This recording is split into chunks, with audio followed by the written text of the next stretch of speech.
Hey, friends, for those of you standing in the gap for your marriage, tonight's message is not for you. In fact, this one is for your spouse. And for those who left their marriages, who walked away, hey, listen, you may have walked away because you got bored with your marriage or life got difficult. You faced hardship in your marriage. You fought, you had bitter, ugly fights. You felt like your spouse was being cruel. They may have yelled and argued a lot. Or you didn't feel like you were heard or valued.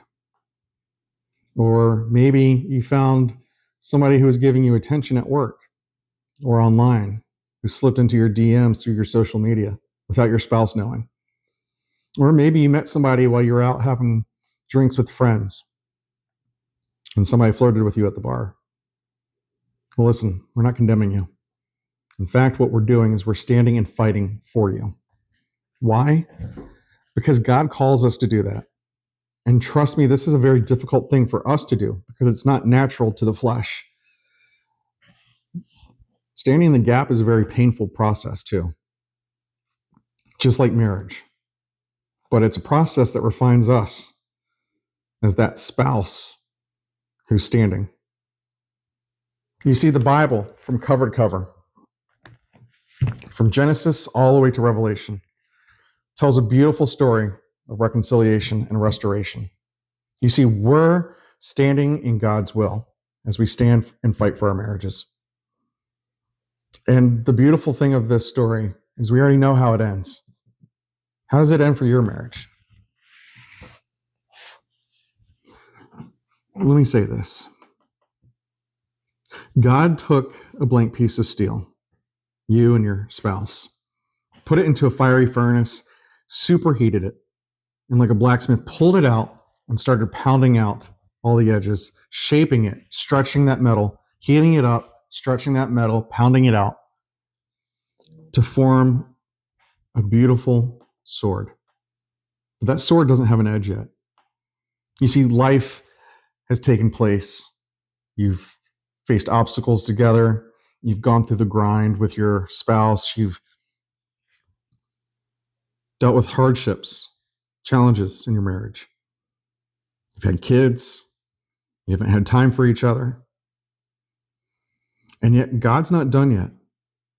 He's ready to sharpen that blade.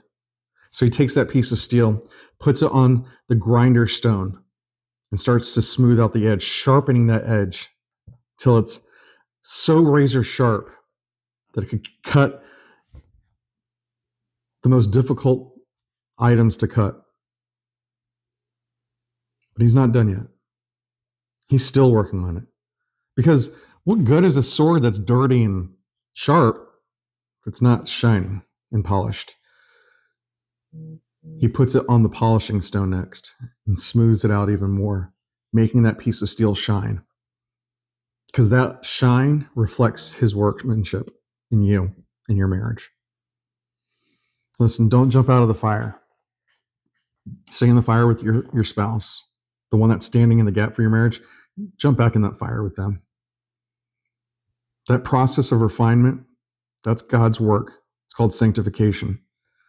And listen, he's going to create your marriage to be stronger and sharper than it's ever been because he's got a purpose for your marriage. You see, the enemy does not want your marriage to survive this process. Why? Because it's a threat.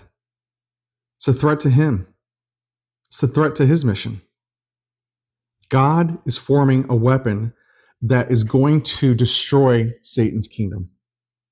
Because your marriage, if you have children, will be something that you pass on to your kids. They'll see reconciliation and restoration. They'll see what sanctification looks like. They'll see the goodness of God. And then that will carry for generations to come. And generations down the road. And Satan stands no chance against that.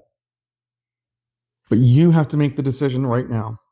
You have to make the choice to fight for your marriage along with your spouse. So, my friends, for those of you that walked away from your marriage, consider what your spouse is going through right now to fight for you. Hey, we love you and we're praying for you. And there's a whole community behind this praying and fighting for you. I love you. God bless you.